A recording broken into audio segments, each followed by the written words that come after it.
رسول اکرم صلی الله علیه و سلم فرمودند که خدا و ملائکه ها تمام بشر لعنت کند به همون مرد و زنی که خواب میروند و آبازی نمیکنند. اینا ملعونن، امانت خدا را خیانت کردند. برای همین برادرها هر چیزی که از غسل و جنابت میدونی نمیدونی سگی رو تعلیم ته.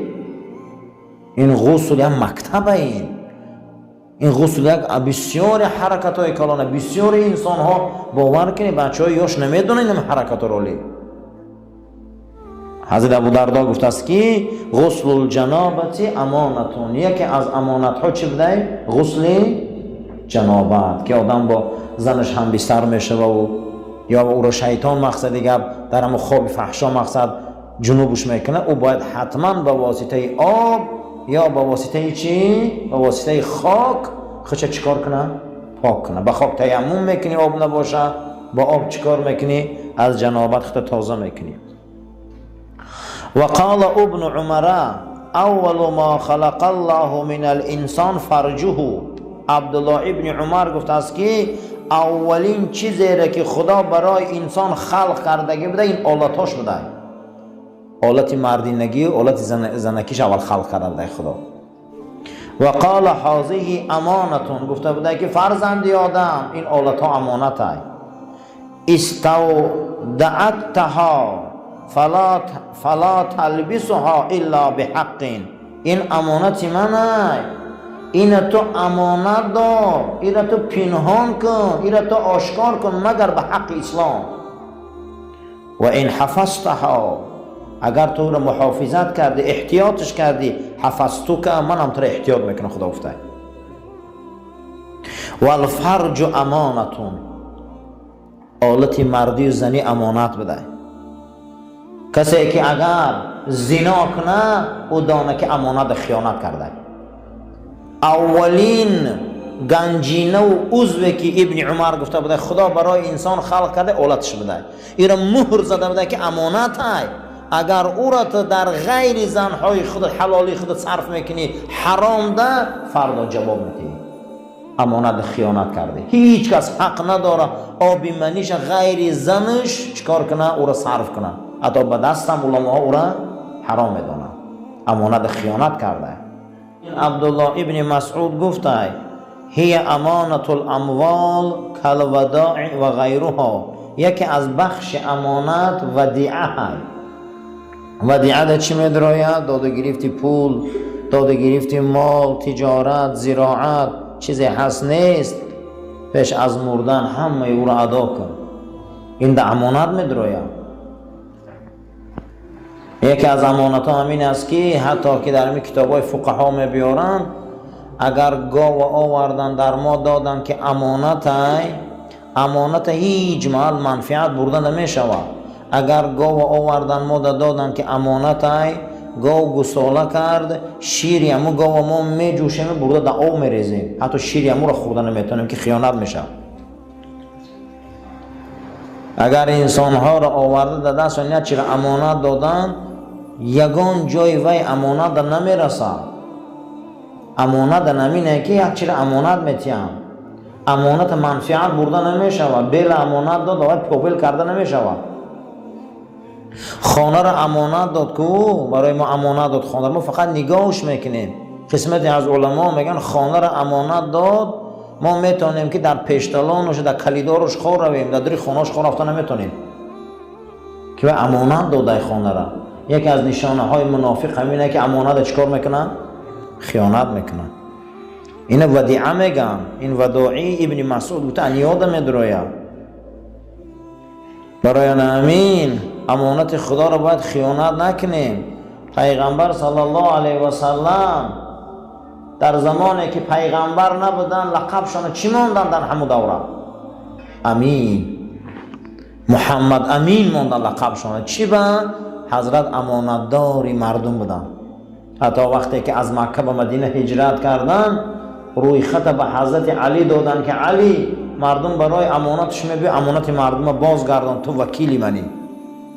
برای همین در زمانی که پیغمبر نبود در امانت مردم خیانت نکرد، همون روز پیغمبر شد، همه باید ایمان آورد. ای روی چی پیغمبری ما در ایمان آوردگی بدیم؟ ای روی امانت داریش.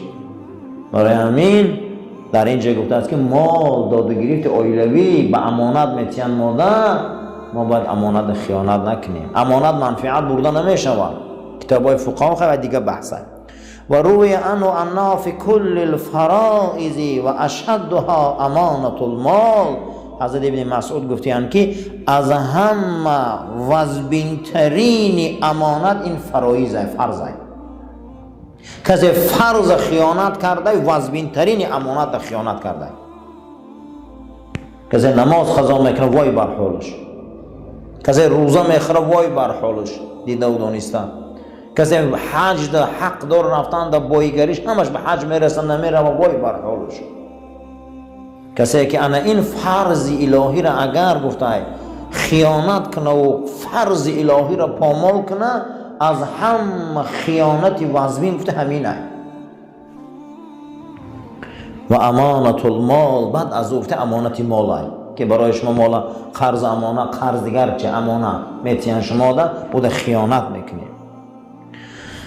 و قال ابو دردا غسل الجنابه امانتون. ابو دردا صحابه رسول اکرم صلی الله علیه و سلم فرمودیان بعد با زن خواب شدن و هر کسی را شیطان میزنه بعد از او غسل کردن، انمی غسل کسی نکنه امانت خیانت کرده. یکی از خائنا در درگاه خدا کی بوده است؟ بعد از شهوت قدیم منی برآمدن آبازی نمیکنه. انمی بوده امانت که امانت خدا بوده است که برای امت رسول اکرم صلی الله علیه و سلم غسل بعد جنابت از واجبات ایمان است. کسی که اگر غسل نمیکنه بعد انامین جنابت با همسرش خواب میره و یا شیطان میزنش نماز قضا میکنه، حتی که از ایمان دورش میدانه فقها.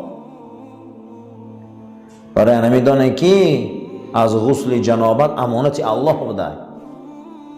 این امانت باید خیانت نکنیم. ابو دردا یکی از فقهای صحابه، یکی از امانت ها چی بوده است؟ وقتی جنوب میشیم حرام میشه، میگه من حرام.